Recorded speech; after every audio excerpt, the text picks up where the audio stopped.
Hey guys, welcome to Newswave. It's Tuesday, which usually means release day. I think NBA Playgrounds came out today, which looks fun. And of course, Prey kind of came out over the weekend with some mild, good reviews, mild sales. But you know what? There's a bunch of stuff to talk about here, so let's get started. First story of the day comes from Sega, which they're doing some weird stuff to people over there, mostly in their trolling department, hopefully not trolling department, but they really enjoy messing with us right now because they keep dropping massive hints to these PC ports. Remember Bayonetta, where there was a massive hint that was dropped in the achievements, and then they sent us to a site that was a countdown that did count down eventually to Bayonetta being released on Steam.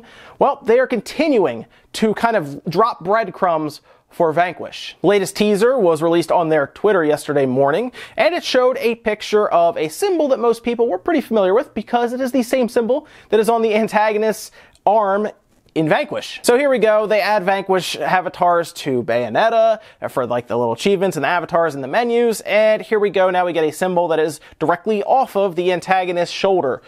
Vanquish is probably coming, guys. I think we've talked about this already, but they're going to keep dropping these hints until eventually they probably lead us, I guess, to another website with a countdown, although that seems kind of obvious. We would know at that point. It's Vanquish. So hopefully they just come out one day on their Twitter, drop a picture that says Vanquish, Steam, out tomorrow, you know, $20. I think a lot of people would go buy that. It's one, like I said before, we've been looking for, but we were kind of hampered with the PS3 performance back in the day, whereas now we would be able to max it heavily like the original Bayonetta was.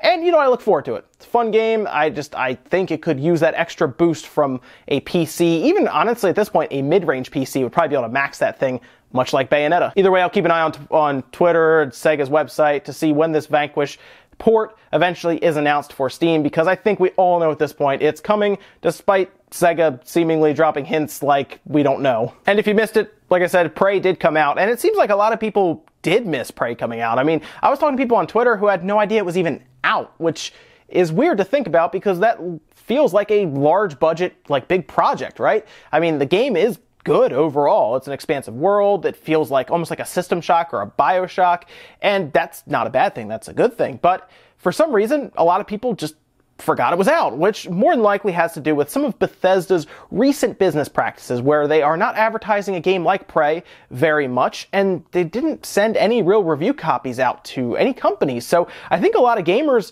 just didn't really pay attention to it, because if the embargo was up, they knew it was a good game because the reviews that have come in so far are good. If the embargo was up maybe 3 days before launch and reviews started popping up all over the place, people would be interested in it. But it's interesting. I'm not sure if Bethesda will learn from this or maybe pull more TV ad spots, maybe even more YouTube ads. I have seen some play, but not as much as you would think for a big budget game like this. But after that, we'll see, because we did find out that in the UK, it still didn't take the #1 spot. That might be because, though, Mario Kart was sitting there. And it's kind of hard right now to blame a game for not overtaking Mario Kart, which is like a sales beast right now, even in the UK. This is from the UK sales charts, where it failed to top the #1 spot in its debut week, or when it came out, and it's because Mario Kart, which, again, how can you blame Prey for not beating out Mario Kart in what is Mario Kart's kind of their follow-up week, I guess you'd say, and it's going to continue to sell, right? I mean, Prey came out, well, it only had a few days compared to, of course, Mario Kart having the entire week, and it was a strong seller, so I can't really blame Prey. However, Bethesda may not see it the same way. If it does come out that the sales were low, it's not good for games like these, which are expansive single-player games, because keep in mind, we keep hearing this talk of single-player games kind of being studio killers, if you want to call them that, where they cost so much to produce, and there's not a lot of upside to them. They want more microtransaction, heavy amounts of DLC, a lot of service stuff in games to continue to pull money in from one release. Either way, I hope the sales come out and they were pretty good, because Prey is actually a pretty fun game, and I'd hate to see it get kind of left by the wayside when it is I hope we don't look back on it, like I said, in like 5 years as a game that underperformed in sales but overperformed in actual, game. So we'll see. Sticking to the topic of Prey, it did come out that speedrunners have essentially already conquered it, by the way. It's about a 20 to 30 hour game for the most part, but it doesn't stop speedrunners apparently from beating it in 20 minutes. That's right, on Twitch, a streamer by the name of DRAQ, D-R-A-Q-U, decided that they would use things like environmental glitches and stuff to bypass entire areas, like I assume going through walls and doors and stuff, and with environmental glitches, maybe those get patched, who knows, that would be funny. Environmental glitches to make their way through full areas without having to accomplish any of the stuff to get past that area, and they did it in a full 19 minutes and 34 seconds, so less than 20 minutes, and that is insane to think about, which means more than likely as we go along, that number will continue to fall. So Prey, that's supposed to take, almost 30 hours to beat normally, is a game that can be conquered in 19 or so minutes, and who knows, maybe it gets down to 15 minutes after that. It's hard to say. It's just speedrunners have already conquered this game, and it's kind of funny to think about considering it just came out a little while ago. And we got the full announcement for NBA 2K18 finally. Now, it comes out in September, so we were kind of expecting some kind of announcement either at E3 or before E3. They opted to go before E3, which is fine. If it's like a sports game like this, really get the announcement out there earlier before it kind of gets lost in the mix at E3, because I could see this getting lost in the mix at E3. So they also announced their cover athlete, who is Shaquille O'Neal, Shaq, of course. He's easy to put in the public spotlight. He's funny. He's interesting. I don't know. He does good commercials, obviously, as we've seen, and he has a crazy amount of internet memes after him, so I feel like he was probably a no-brainer for them to advertise it. And the interesting thing here is that the Switch version, while we don't know a lot about the actual gameplay or visuals or frame rate, who knows, it's coming out the same day. It's all parity across the board. This is good news for the Switch, obviously, because one of the problems with older Nintendo consoles, such as the Wii U, the games always seem to come out at random times, right? Like, Mass Effect 3 somehow makes it out way after Mass Effect 3 comes out for the other systems, despite there being a very value-heavy trilogy coming out alongside of it for 360 and PS3.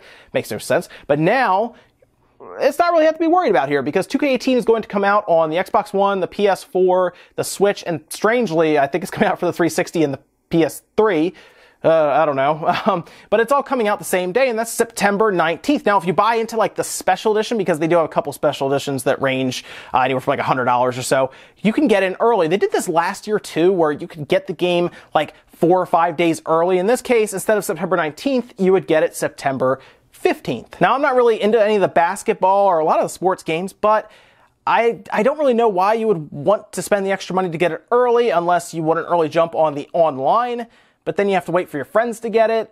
So, I don't know, I guess if you just want to get it early, you spend an extra, it seems to be $20 to $40, and you would be able to pick it up 4 days early. So, again, I didn't get it last year when we were doing the whole retail thing at the store. I didn't understand it, but people seem to enjoy it. They came in, they actually spent the money for that, by the way, and there you go. So, if you want to get it early, you can. We still need details about the Switch version, because right now we don't know which version it is. We want to assume it's the PS4 and the Xbox One version, maybe with different settings to reflect the Switch's handheld mode, for example, and who knows what it looks like on TV. But I think a lot of people are a little concerned still that it will be the 360 and the PS3 version. I'm glad that FIFA and EA came out and said, no, this is going to be the Xbox One and PS4 version of FIFA. And I would like to think that 2K will come out and do that eventually, or maybe to them it's so obvious that it's the PS4 and the Xbox One version, they won't even address it. Either way, to me, this is like the first real big mainstream third-party game. Even though it's a sports game, I know some people may roll their eyes at that. This is the first real big third-party game that has come out and said, parity across the board, boom, Switch version, all the same day, and it's coming out in September. So I do think stuff like this will help. I assume we'll see Madden at E3 for the Switch, considering we're still waiting for that for the other versions too. And I think at that point, it'll be good for the Switch to have these parity releases, even if they are sports games. People do underestimate sports games in general for a system. It's still important. So good on them for getting 2K out the door at the same time as the other consoles. I would be a little more interested in seeing what gameplay and visuals are like, but we'll see that down the road. Oh, and real quick, kind of a follow-up on the Call of Duty, the Zombies add-on that's coming out for Black Ops 3. Yes, that's right, guys. People are asking me. It is Black Ops 3, and it is coming out May 16th. They did put a price on it. It's $29.99, and you can download that on the PS4 first, and it's May 16th, so 8 days from now, next week, you should be able to pick it up, and it's just a bunch of the older zombie maps. You can look up, there's a full list of maps online, but it's mostly the older zombie maps that you can play now on your PS4 that have been remastered for the Black Ops 3 game. And if these Retro Studios and Metroid rumors weren't just already boiling over at this point, because everybody wants to know if Metroid's coming, whether it is from apparently Climax Games, as people have said, like Liam Robertson,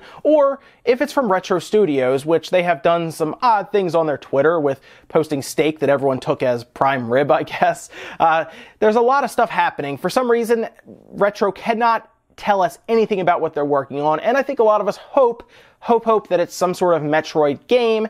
And the plot gets a little thicker here, as apparently a certain composer has been brought in to help with the music. And this composer's name is Alexander Brandon. Some of you may recognize him. He did some of the work on things like Deus Ex back in the day on the original one on the PC, which is pretty funny. Also Thief, the Unreal shooters, and he's been kind of brought in to help with, from what I can tell, music composition with this unnamed retro game. And what's very interesting is Alexander Brandon is a very big Metroid fan. In fact, he has talked about how it is what really got him into the music field, was some of the really great sounds and music from the Metroid games, and how it made that very brooding kind of feel where you are all alone and there are aliens and monsters all around you. So when he was updating his fans on Facebook, telling people what he was doing, he decided to let them know that he was doing some stuff for Retro at the time, and he said, "I'm currently working with Retro Studios here in Austin. As much as I'd like to say more, except the work is incredibly exciting and the team is awesome,